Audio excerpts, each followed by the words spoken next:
Hi there, my name is Andrea and welcome to another episode of With Andrea.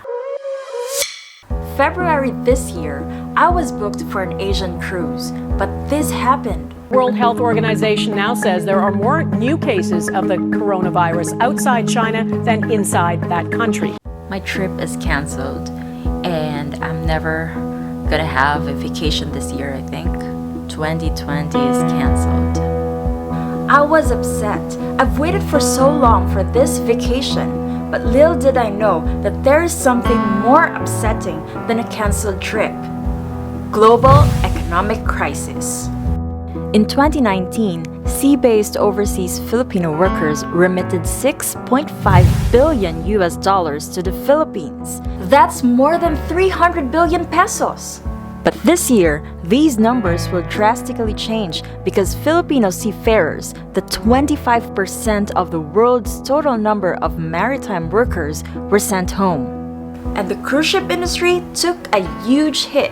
As of now, I'm out of job. When I heard the news from our company on March 13, 2020 that they're going to temporarily stop cruising business, I feel sad because I don't have enough savings to survive this crisis. By the time when I was in the airport counter, my name was cancelled by the flight because I was exposed outside the ship. Management decided to put me on a 14 days quarantine on the cabin. Staying on an inside cabin with no sunlight and fresh air is the worst thing. We stopped the cruising last March 15. Approximately 50 to 70 Filipinos were scheduled to go home March 20th, and we flew from Miami to Manila. Currently, I'm here at home, no job, and waiting for call from our manning agency. Nilagay na kami sa stand-down list ng mga crew, batch by batch. So, no work, no pay na kami. But we were safe. We had good food, accommodations, free Wi-Fi. We could walk outside, exercise, and at the time, we could even still have worship groups. So our paperwork was all ready for us when we signed off. There were buses to pick us up from the ship from the pier terminal in Los Angeles, and they took us straight to the airport. We were able to go straight home, and without any hassles, I did my 14-day self-quarantine at home. On June 8, 329 seafarers arrived in Manila, and more are coming home. My name is Ariel Baquillos from Cebu. I am the DJ in the cruise ship. Currently, I'm on stand-down since my contract finished last April, but unexpectedly I was not able to go home.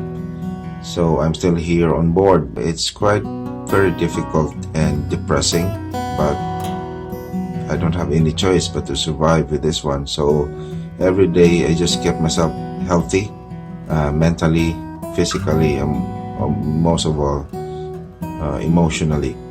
I am very grateful with our company. They have provided us with good food. In fact, they move us to the guest cabin so we will have more comfort with our stay. And I guess the best thing is providing us with free internet so we can communicate with our families back home. Ako po si Micah Villena, isang musician sa Viking Ocean Cruises. Taga Quezon City po ako sa atin. Kasalukuyan po kaming nakadock dito sa Norway. Mag-iisang buwan na po kami nakadock dito. Since March, nawala na kami ng guests. Kasalukuyan pa rin tumatakbo yung ship in terms of yung work. But we just work for each other sa crew. Just keeping the morale of each other up dahil hindi pa nakaka-uwi. As a musician here, we play for the crew para ma-lift up yung spirits at maging masaya lang lahat pa rin. I've heard from other ships they don't have salaries anymore, but here kahit na we just work for each other, nakatanggap pa rin kami ng 60%. That makes all the difference being stuck inside the ship kasi hindi ka makauwi sa family mo. The world is not prepared for a pandemic. Unfortunately, the uncertainty within the industry is that they don't know when they will be back.